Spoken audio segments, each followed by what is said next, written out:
जय हिंद दोस्तों, स्वागत है आपका आपके अपने चैनल स्टडी ब्लास्टर पर। और मेरा नाम है दिनेश आर्य।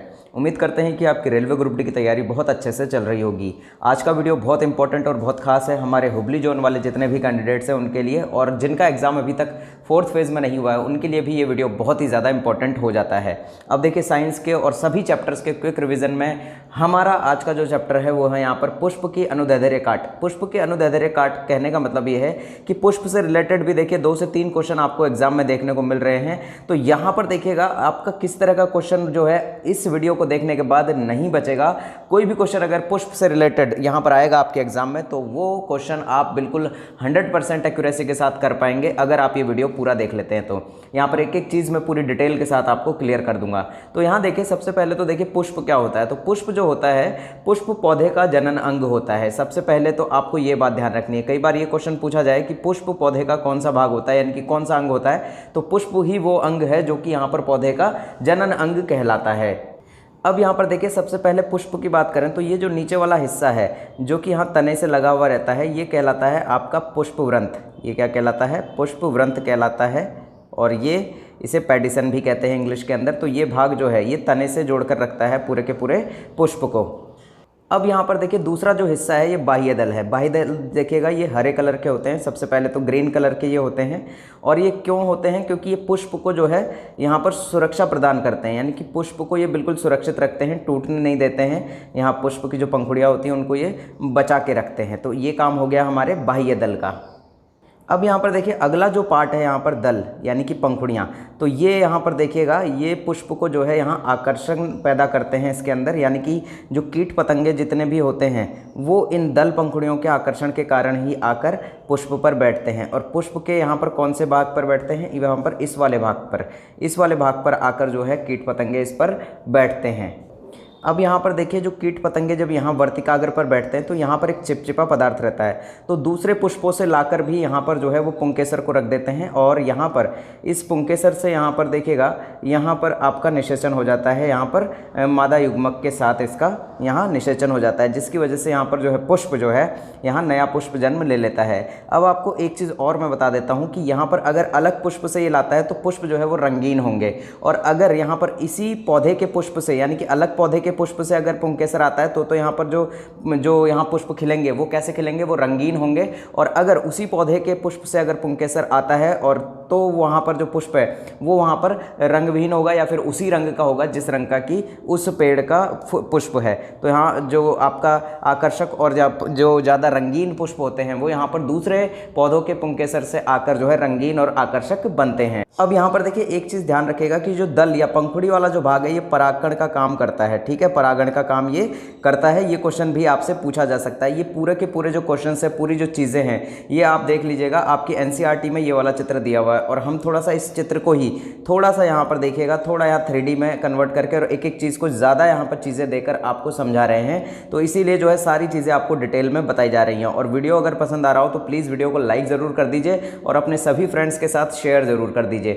अब यहाँ देखिए, थोड़ा सा आगे अगर हम चलते हैं तो ये वाला जो हिस्सा है ये पराग कोश कहलाता है। और ये वाला जो हिस्सा है देखिए, ये वाले हिस्से क्या है? यहाँ पर ये हैं आपके तंतु, और ये जो ऊपर लगा हुआ है ये होते हैं पराग कोश।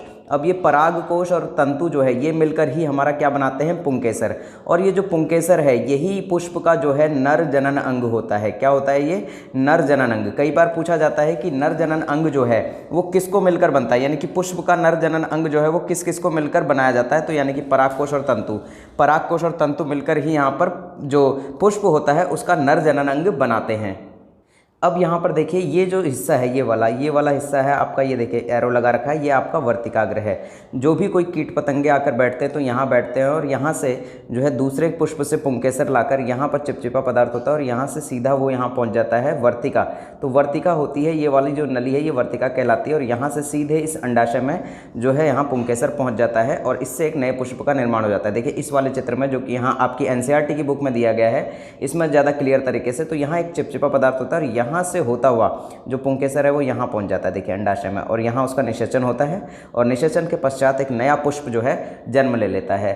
और यहाँ देखिए अब आपसे पूछा जाएगा कि जो ये स्त्री केसर है ये क्या चीज़ है, तो ये स्त्री केसर जो है ये आपका कहलाता है स्त्री जनन अंग, यानी कि ये जो मादा जनन अंग है पुष्प का वो कहलाता है यहाँ पर वर्तिकाग्र, वर्तिका और अंडाशय को मिलकर यहाँ पर जो मादा जनन अंग है वो यहाँ पर बनता है।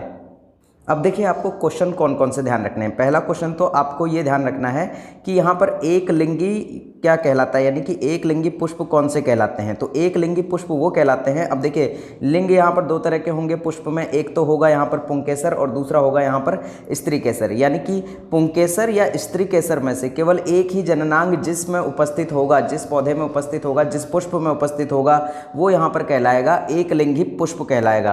अब एक लिंगी पुष्प के उदाहरण कौन कौन से, तो यहाँ पर देखिएगा, ध्यान रखिएगा, एक तो इसका उदाहरण हो जाता है पपीता और दूसरा इसका उदाहरण हो जाता है तरबूज। ये दोनों पौधे ऐसे हैं जिसमें कि यहाँ पर एक लिंगी पुष्प पाया जाता है। अब दूसरा क्वेश्चन आपसे एग्जाम में पूछा जाएगा यहाँ पर उभयलिंगी, कि उभयलिंगी पुष्प कौन सा होता है। तो ध्यान रखिएगा, देखिए उभयलिंगी जो पुष्प होते हैं उसके अंदर यहाँ पर पुंकेसर और स्त्री केसर। अब पुंकेसर और स्त्री केसर क्या होता है ये हमने आपको बता दिया है। पुंकेसर किससे मिलकर बनता है, परागकोश और तंतु से, और स्त्री केसर यानी कि स्त्री जनन अंग किससे मिलकर बनता है, वर्तिकाग्र, वर्तिका और अंडाशय से मिलकर बनता है। अब उभयलिंगी क्या होता है, जिसमें कि पुंकेसर भी मौजूद होगा, यहाँ पर स्त्री केसर यानी कि यहाँ पर जो पुरुष जनन अंग है वो भी मौजूद होगा और यहाँ पर मादा जनन अंग है वो भी यहाँ पर मौजूद होगा। तो इस तरह के जो पौधे हैं, इस तरह के पुष्प जो हैं उनका उदाहरण है यहाँ पर गुड़हल का पौधा, जो गुड़हल का जो पुष्प है यहाँ पर वो इसका उदाहरण है, और यहाँ पर सरसों के जो पुष्प हैं वो भी यहाँ पर जो है आपके उभयलिंगी जो पुष्प होते हैं उसके उदाहरण हैं। अब देखिए एक क्वेश्चन जो कि मैंने आपको पहले भी समझा दिया था कि यहाँ पर आपसे पूछा जा सकता है कि जो नर जननांग है, यानी कि पुष्प के अंदर नर जननांग का कार्य क्या है, या फिर आपसे ये क्वेश्चन पूछा जा सकता है कि पुष्प के अंदर पुंकेसर का क्या कार्य है। तो पुंकेसर का कार्य क्या है, परागकण, यानी कि पुंकेसर क्या बनाते हैं, यहाँ पर परागकण बनाते हैं। और ये जो पुंकेसर है ये किस किस से मिलकर बनता है, तो परागकोश और तंतु से मिलकर जो है यहाँ पर पुंकेसर आपका बनता है। अब यहाँ देखिए दो टर्म और याद रखिएगा आप, स्वपरागण और यहाँ पर परपरागण, ठीक है, ये दोनों चीज़ें भी ध्यान रखिएगा, स्वपरागण और परपरागण।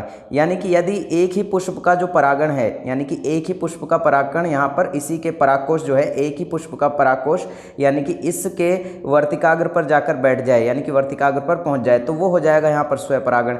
यदि किसी अन्य पुष्प का पुंकेसर यहाँ पर इस वर्तिकाग्र पर जाकर बैठ जाए तो वो कहलाएगा यहाँ पर परपरागण, ठीक है। और मैंने इसको पूरा डिटेल में आपको स्टार्टिंग में ही समझा दिया था। और आपको ये भी ध्यान रखना है कि जो परपरागण होता है ये यहाँ पर हवा के माध्यम से भी हो सकता है और दूसरे कीटों के माध्यम से भी हो सकता है और पक्षियों के माध्यम से भी हो सकता है। अब यहाँ एक और क्वेश्चन ध्यान रख लीजिएगा मादा जननांग से। तो यहाँ पुष्प का जो मादा जननांग होता है उसकी यहाँ पर सीरीज ध्यान रख लीजिएगा। सबसे ऊपर क्या होता है, यहाँ पर वर्तिकाग्र होता है, मध्य में क्या होता है, वर्तिका होता है, और यहाँ जो यहाँ निचले वाले हिस्से पर है यहाँ पर ये अंडाशय उपस्थित होता है, ठीक है। और अंडाशय के नीचे यहाँ बीजांड भी होते हैं, मादा युग्मक अंड कोशिकाएं भी यहाँ पर इसके नीचे उपस्थित होती हैं। तो ये पूरा का पूरा आपका स्ट्रक्चर हो गया, और ये इसी तरह का क्वेश्चन आपसे एग्जाम में पूछा जा सकता है। यहाँ से रिलेटेड कोई भी क्वेश्चन हो तो वो आप बिल्कुल सॉल्व कर पाएंगे। तो मिलते हैं अगले वीडियो में। वीडियो पसंद आया हो तो लाइक कर दीजिएगा। जय हिंद, जय भारत।